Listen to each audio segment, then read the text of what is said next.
কক্সবাজারের লবণ চাষিয়ালর ভাগ্য হনহালেই নবদলাই দেশর বাজারত নেজি লবণের দাম আকাশচুম্বীলিও প্রান্তিক চাষিয়ালে লবণের আসলে সেরকম হন দামি নফায়। আর কক্সবাজারের পেকু উপজেলার রাজাখালী ইউনিয়নত গুড়িয়েরে এসব প্রান্তিক লবণ চাষিয়ালর দুর্দশার হতা তুলি দিচ্ছি পেকুয়া প্রতিনিধি FM সুমন। কক্সবাজারের লবণ মাডর জমিতুন শুরু করি লবণ কেনা বেচা পর্যন্ত ব্যাখ্যানে মধ্যসত্ত্বভোগী দালালর দাপট আর পুরো মৌসুম জুড়ে দালালর হাসে অসহায় থাকে লবণ চাষিয়ল। ইন্দি এবছর লবণের দাম হম অন্য ফাল দি অভিযোগটি দালালর মন যোগাই ন পারে দে এতলাই নিজেরার উৎপাদিত লবণ চাষিয়ল এখনো বেশিতে ন পারে। দেশের মাঝে লবণ চাষার এখন হাস নাই তারা তো লবণ গুণার হইলে করা পারে লাভ হইলে করা পারে।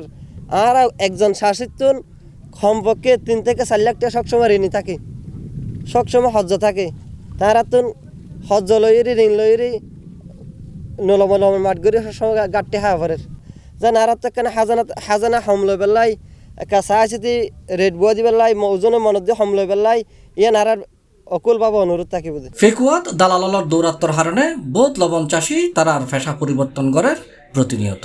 এখনো যারা মিডি হরাই ধরে এই ফেসার লয় জড়িত তারা স্থানীয় দালালর হাসে জিম্মিয়ে আছে। ইন্দি এই মৌসুম অনুযায়ী লবণের দাম হমতাগনে অন্যফাল দি নিয়ন্ত্রণহীন কমিশন নামর দালালি বাণিজ্যে দিশেহারা পেকুয়ার লবণ চাষী হল। তারার দাবি সরকারের পক্ষত্ব এসব দালালর বিরুদ্ধে ব্যবস্থা লওয়া হোক।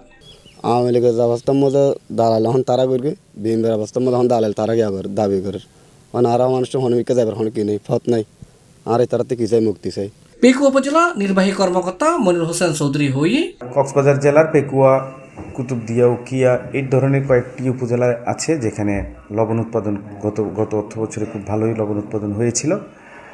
লবণের মার্কেটের যে বাজারে লবণের চড়া মূল্য ছিল, যেটা মূল্য ঊর্ধ্বগতি ছিল। কিন্তু সম্প্রতি অর্থনীতির যে প্রক্রিয়ার মধ্যে লবণের চাহিদা কমে যাওয়া, মানে সাপ্লাই বেড়ে যাওয়ার কারণে চাহিদাটা কমে যাওয়ার কারণে হয়তো দামটা একটু পড়তি। এই ক্ষেত্রে আমাদের চাষিরা এবং যারা লবণে বিনিয়োগকারীরা তারা একটু ক্ষতিগ্রস্ত হচ্ছে। তো আমরা চাচ্ছি বিসিকের মাধ্যমে এবং যারা মধ্যস্বত্বভোগী আছে তাদের দৌরাত্ম্যটা একটু কমিয়ে যারা এই লবণগুলি প্রক্রিয়াজাত করে এইসব শিল্পে আমরা সরাসরি সরবরাহ করার জন্য একটা পদক্ষেপ নিয়েছি। ইতিমধ্যে আমরা যেসব শিল্প কারখানাগুলি রয়েছে তাদের সাথে কথা বলেছি। তারা যদি আমাদের এই স্থানীয় পর্যায়ে একটা প্রক্রিয়াজাতের জন্য কারখানা খুলে বা এখান থেকে যদি আমরা স্থানীয়ভাবে বাজারজাত করতে পারি এবং দেশের সর্বত্রই আমাদের লবণগুলি সরবরাহ করতে পারি, সেই উদ্দেশ্যে তাদের সাথে বেশ কয়েক দফা যোগাযোগ করা হয়েছে।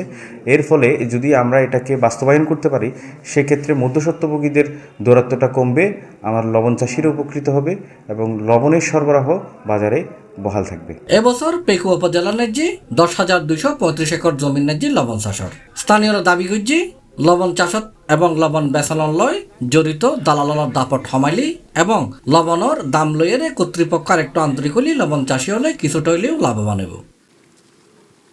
C+ TV Chittagong.